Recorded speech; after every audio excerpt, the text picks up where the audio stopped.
Hello students, स्वागत है आपका आपके अपने यूट्यूब चैनल पर। तो अब हम बात कर रहे हैं आज के लेक्चर के अंदर गति के नियमों की। साथियों, जैसा कि आपको पता है रीट का एग्ज़ाम बहुत नज़दीक है, तो गति के नियम उसका एक टॉपिक है। वैसे ये टॉपिक सभी कम्पिटिटिव एग्जाम के लिए महत्वपूर्ण है, चाहे आप रीट की तैयारी कर रहे हैं, चाहे आप पटवार की तैयारी कर रहे हैं, चाहे आप ऐसा ही अदर कम्पिटिटिव एग्जाम की तैयारी कर रहे हैं। तो आपके कम्पिटिटिव एग्जाम को ही लेकर मेरा जो मेन फोकस है उन्हीं वीडियो पर है जो आपके कम्पिटिटिव एग्जाम के लिए बहुत महत्वपूर्ण है। तो उसी में आज का एक टॉपिक हमारा है गति के नियम। गति के नियम, सबसे पहली बात, जो गति के नियम थे वो दिए गए थे न्यूटन के द्वारा। गति के नियमों के जो प्रतिपादक थे वो थे न्यूटन। गति की समीकरणें हमने डिस्कस की थी, गति की समीकरणें गैलीलियो ने दी थी, लेकिन गति के नियम न्यूटन ने दिए थे। और न्यूटन ने गति के 3 नियम दिए। प्रथम नियम, फर्स्ट लॉ, गति का द्वितीय नियम, सेकंड लॉ, और गति का तृतीय नियम, थर्ड लॉ। तो न्यूटन ने गति के 3 नियम दिए, प्रथम नियम, द्वितीय नियम, तृतीय नियम। प्रथम नियम को हम लोग जड़त्व के नियम के नाम से जानते हैं। तो जो पहला नियम है वो जड़त्व का नियम। बहुत ही इंपॉर्टेंट बात है कि किस नियम को जड़त्व के नियम के नाम से जाना जाता है, प्रथम नियम को। दूसरा नियम जो है वो संवेग से संबंधित है। तो ये भी इंपॉर्टेंट है कि न्यूटन की गति का कौन सा नियम संवेग की अवधारणा को बल देता है, तो वो सेकंड नियम है। और थर्ड नियम जो है वो क्रिया प्रतिक्रिया का नियम कहलाता है, क्रिया प्रतिक्रिया का नियम। तो न्यूटन की गति के 3 नियम, जिसमें पहला नियम जड़त्व का नियम है, दूसरा नियम संवेग का नियम है और तीसरा नियम क्रिया प्रतिक्रिया का नियम है। अब इसमें जड़त्व क्या है, पहले नियम की हम इस वीडियो के अंदर चर्चा करेंगे। जड़त्व क्या है? जड़त्व किसी भी वस्तु का वह गुण है जिसके कारण वस्तु जो है वो अपनी स्थिति में परिवर्तन नहीं करना चाहती। जड़त्व वस्तु का वह गुण जिसके कारण वस्तु अपनी स्थिति में परिवर्तन का विरोध करती है, स्थिति में परिवर्तन नहीं करना चाहती। यानी जड़त्व किसी वस्तु का वह गुण है जिसके कारण वस्तु अपनी स्थिति में परिवर्तन का विरोध करती है, स्थिति में परिवर्तन का विरोध करती है। यानी वो अपनी स्थिति में परिवर्तन नहीं करना चाहती। इसका मतलब जो स्थिर वस्तु है वह स्थिर ही रहना चाहती है, स्थिर वस्तु स्थिर रहना चाहती है, और जो गतिशील वस्तु है वो गतिशील ही रहना चाहती है। और जो वस्तु गतिशील है वह गतिशील ही रहना चाहती है। तो स्थिर वस्तु स्थिर और गतिशील वस्तु गतिशील रहना चाहती है। यानी जड़त्व क्या है? जड़त्व किसी वस्तु का वह गुण है जो स्थिर वस्तु को स्थिर बनाए रखता है और गतिशील वस्तु को गतिशील ही बनाए रखता है। यानी वस्तु अपनी स्थिति में परिवर्तन का विरोध करती है और ये प्रोसेस तब तक चलेगी, यानी वस्तु अपनी स्थिति में परिवर्तन नहीं होने देगी। कब तक नहीं होने देगी? जब तक उस पर बाह्य बल कार्य नहीं करता। यानी स्थिर वस्तु स्थिर रहेगी कब तक? जब तक उस पर कोई बाह्य बल कार्य नहीं करता। और गतिशील वस्तु गतिशील रहेगी कब तक रहेगी? जब तक उस पर कोई बाह्य बल कार्य नहीं करता। तो प्रथम नियम जड़त्व का नियम है। इस नियम के अनुसार कोई वस्तु स्थिर है तो वह स्थिर बने रहना चाहती है, और यदि कोई वस्तु गतिशील है तो वह गतिशील ही बने रहना चाहती है जब तक उस पर कोई बाह्य बल कार्य नहीं करता। जैसे एग्जाम्पल देखिए हम लोग कि स्थिर अवस्था में और गतिशील अवस्था में जड़त्व के उदाहरण देखें। तो गतिशील अवस्था में जड़त्व, अगर कोई वस्तु गतिशील है तो वो गतिशील ही बने रहना चाहती है। गतिशील अवस्था में जड़त्व देख लें पहले। गतिशील अवस्था में जड़त्व, यानी गतिशील अवस्था में वस्तु गतिशील है तो गतिशील कैसे बनी रहेगी? देखो, अब मान लो कोई बस है, वो गति कर रही है, बस गति कर रही है, तो उसमें जो सवारी बैठी है वो भी उसके साथ साथ, उसकी बॉडी भी उसके साथ साथ मूव कर रही है। सपोज कि ये कोई बस है,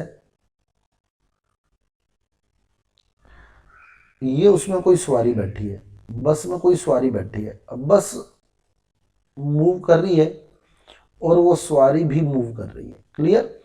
तो बस जैसे जैसे बस चल रही है तो उसकी बॉडी भी आगे की ओर मूव कर रही है, बस के साथ गतिशील है उसका शरीर भी। अब बस ने अचानक ब्रेक लगाई। अब हुआ क्या, बस ने अचानक ब्रेक लगा दी।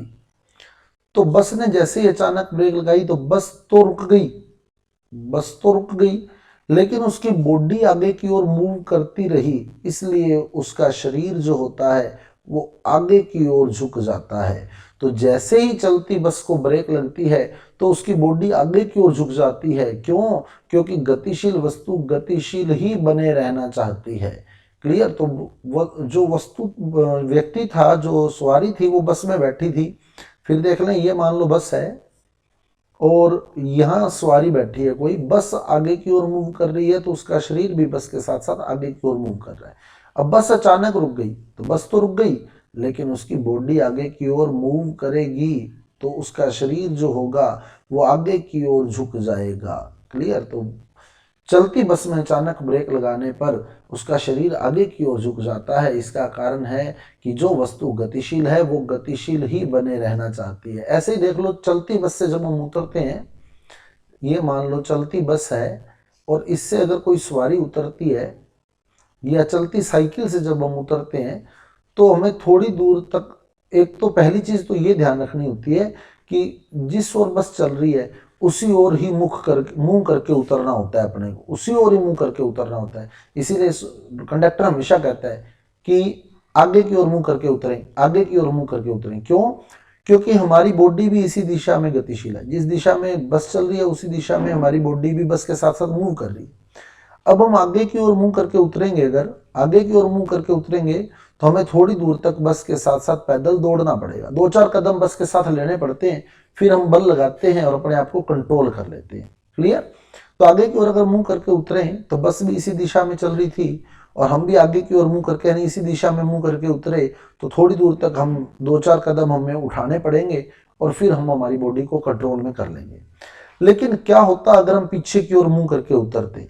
अगर सपोज कि हम पीछे की ओर मुंह करके उतरते, इधर की ओर मुंह करके, यानी पीछे की ओर मुंह करके उतरते, बस चल रही थी इस साइड में, बस चल रही थी इस साइड में और हमने मुंह कर लिया इधर की ओर, तो हमारी बॉडी तो इसी साइड में चल रही थी जिस साइड में बस चल रही थी, बस के साथ साथ हमारा शरीर भी गतिशील था, हमारा शरीर इसी दिशा में गतिशील था, लेकिन हमने अपना मुंह इस साइड कर लिया तो हमारा शरीर इधर की ओर ही गतिशील हो जाता है और हम इधर की ओर गिर जाते हैं, आगे की ओर गिर जाते हैं। इसीलिए हमें हमेशा चलती बस में अगर उतरना है, चलती साइकिल से अगर उतरना है, तो उसी दिशा में मुंह करके उतरना चाहिए जिस ओर से साधन चल रहा है।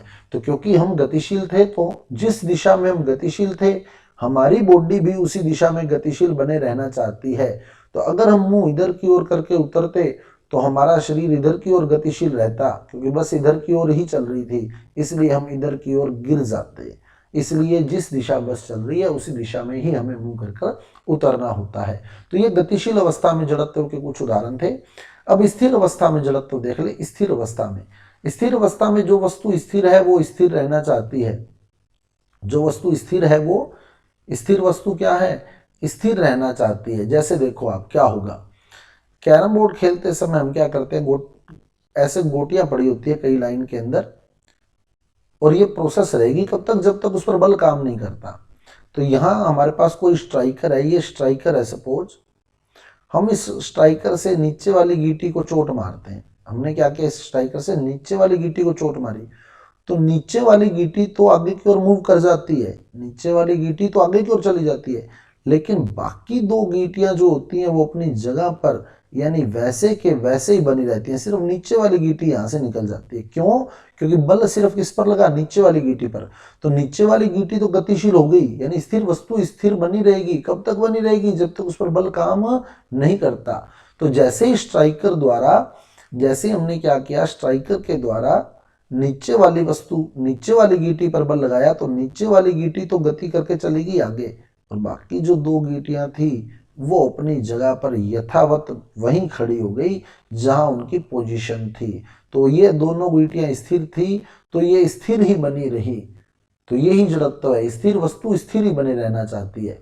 ऐसे ही एक्सपेरिमेंट आता है, एक गिलास है एक मेरे पास, ये सपोज कि एक गिलास है मेरे पास और इस पर मैंने एक कार्डबोर्ड, एक गत्ता रखा हुआ है जो कि बिल्कुल चिकना गत्ता है, उसमें घर्षण नहीं हो रहा, गत्ते का घर्षण जो है वो बिल्कुल शून्य है, चिकना गत्ता है।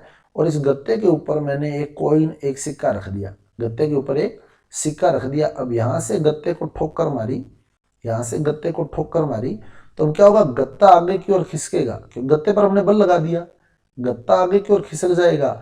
लेकिन ये सिक्का जो था ये स्थिर था तो ये स्थिर ही बना रहेगा और इस गिलास में गिर जाएगा क्योंकि गत्ता तो आगे की ओर मूव कर गया और सिक्का जो था वो गिलास में ही गिर गया।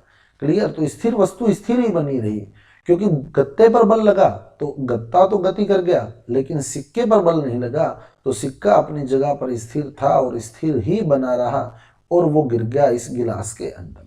तो स्थिर वस्तु स्थिर ही बने रहना चाहती है। ऐसे ही देखो, जब बस रुकी होती है, बस रुकी हुई है, हम तो हमारी बॉडी भी रुकी हुई है। अब बस अचानक चल गई लेकिन हमारी बॉडी रुकी हुई ही रहती है और पीछे की ओर झटका महसूस करती है कि बस तो आगे की ओर चल गई जबकि हम पीछे ही रह गए जहां हम बैठे थे। तो ये बस थी, बस रुकी हुई थी तो हम भी रुके हुए थे, सपोज यहां थे, हम यहां रुके हुए थे। अब बस तो मूव करके आगे चलेगी पर अपने उसी पोजीशन पर रह गए जहां थे। तो बस तो, अब देखो बस की सेकंड पोजीशन क्या हुई, बस मूव करके यहां पहुंच गई। क्लियर? तो बस के साथ साथ हमारा शरीर भी यहां पहुंच गया लेकिन हम एक्चुअल में, हम गति जो थे, हम स्थिर थे तो स्थिर ही बने रहना चाहते थे, इसलिए हमारा शरीर पीछे की ओर उसी पोजीशन पर झटका महसूस करता है जहां हम पहले बैठे थे। तो हमारा शरीर इधर की ओर ही झटका महसूस करेगा। पहले हम यहां बैठे थे, अब बस आगे मूव कर गई तो बस के साथ हमारी बॉडी भी तो मूव की लेकिन हमारी बॉडी उधर ही बनी रहना चाहती थी, स्थिर थी तो स्थिर ही बनी रहना चाहती थी, इसलिए हमें उसी पोजीशन पर वापस पीछे की ओर झटका महसूस होता है, पीछे की ओर झटका महसूस होता है। तो चलती हुई बस के, रुकी हुई बस के अचानक चलने पर पीछे की ओर झटका महसूस होता है और चलती हुई बस के अचानक रुकने पर, जो ये हमने एग्जाम्पल पढ़ा था, चलती हुई बस के अचानक रुकने पर हमें आगे की ओर झटका महसूस होता है। क्यों? क्योंकि हमारी बॉडी आगे की ओर ही गति करती रहती है और हमें आगे की ओर झटका महसूस होता है। तो बस तो रुक जाती है पर हमें झटका आगे की ओर महसूस होता है। तो साथियों, ये था न्यूटन की गति का प्रथम नियम जिसमें हमने डिस्कस किया जड़त्व को। तो जड़त्व क्या है? जड़त्व किसी वस्तु का वह गुण है जिसके कारण स्थिर वस्तु स्थिर बने रहना चाहती है और गतिशील वस्तु गतिशील ही बने रहना चाहती है। यानी कोई भी वस्तु जो है वो अपनी स्थिति में परिवर्तन का विरोध करती है जब तक कि उस पर कोई बाह्य बल कार्य नहीं करता। तो जड़त्व जो है वो गतिशील अवस्था में भी पाया जाता है और जड़त्व स्थिर अवस्था में भी पाया जाता है। साथियों, यदि आपको हमारा वीडियो अच्छा लगा है, समझ आया है, तो कृपया हमारे वीडियो को लाइक कीजिए, शेयर कीजिए और हमारे चैनल को सब्सक्राइब कर दीजिए। मिलते हैं अगले वीडियो के साथ गति के द्वितीय नियम में। धन्यवाद।